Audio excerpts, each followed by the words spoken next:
চলো আমার রান্নাঘরে। আজ আমি কাঁকরোলের গোটা পোস্ত দিয়ে আমি রান্না দেখাই। এভাবে একটা কাঁকরোল নিয়ে নিচ্ছি, ওটা ছিলে ধুয়ে রেখেছি, ছোটো ছোটো করে টুকরো করে রেখেছি। আমি কড়াইয়ে তেল দিচ্ছি, এখানে দুটো কাঁচা লঙ্কা, একটু যখন দাগ দাগ হয়ে যাবে একটু গায়ে কাঁচা লঙ্কার, দুটো শুকনো লঙ্কা দিয়ে দেবো। আমি শুকনো লঙ্কা দিয়ে ওটা তুলে নেবো, একটু সামান্য করবো, বেশিক্ষণ ওটা জ্বলে যাবে তো একটু রাখবো। ওটা তুলে করে রেখে দেবো। এখানে কালো জিরে দিয়ে দেবো আমি কড়াইয়ে, ওই গরম তেলের মধ্যে। ওটা অল্প নেড়ে চেড়ে একটু দেখবো যে 2 মিনিট ওখানে কাটা রাখা যে ছোটো ছোটো করে কেটে রেখেছি কাঁকরোলটা ওই তেলে দিয়ে দেবো।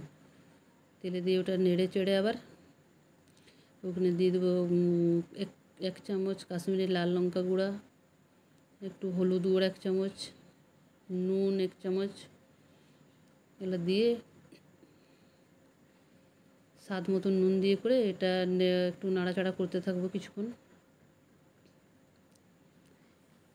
নেড়ে চেড়ে ওটা কিছুক্ষণ নাড়াচাড়া করে রেখে এটাকে ভালো করে এবার যখন চেপে ঢাকা দিয়ে দেবো, কিছুক্ষণ পরে খুলে দেখবো, এটা আবার নাড়াচাড়া করব। নাড়াচাড়া করে ওটা মিলিয়ে দেবো। ফের দেখবো যে ভালো করে নেড়ে যে একটা খোঁচা মারে দেখবো যে ওটা সিদ্ধ হয়ে গেছে। তাইলে ওটার উপরে গোটা পোস্ত যে আমার এখন গোটা পোস্তটা দিয়ে দেবো, ওটা পোস্তটা ছিটে দেবো। ওটা দিয়ে আবার ভালো করে নাড়াচাড়া করে একটু কিছুক্ষণ নাড়াচাড়া করব, বেশিক্ষণ না, একটু ভাজা ভাজা করব। তারপরে ওটা এই যে শুকনো লঙ্কা কাঁচা লঙ্কা যেটা আমি ভেজে রেখেছি দুটোই, ওটা গুঁড়ো করবো একটু অল্প নুন দিয়ে। ওটা একটু গুঁড়ো করে নেবো, একটু ভেঙে দেবো।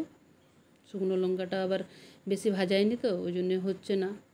কাঁচা লঙ্কা এটা টুকরো টুকরো করে দিয়ে দেবো, আর ওর উপরে এটা ছিটে দিলি, ছিটে দিয়ে একটু হালকা একটু নাড়াচাড়া আবার করে একটু নাড়াচাড়া করে দেখবো হয়ে গেছে। এবার মোটামুটি আমার হয়ে গেছে। এবার একটু নাড়াচাড়া করে এটা এবার আমি নামিয়ে দেবো। হয়ে গেল আমার কাঁকরোলের ভাজা গোটা পোস্ত দিয়ে। দেখেন সুন্দর মতন এটা দিয়ে এক থালা ভাত খাই, ওটা মানে ডাল ভাতের সঙ্গে অনেক সুন্দর, অনেক ভালো খেতে। একবার বানিয়ে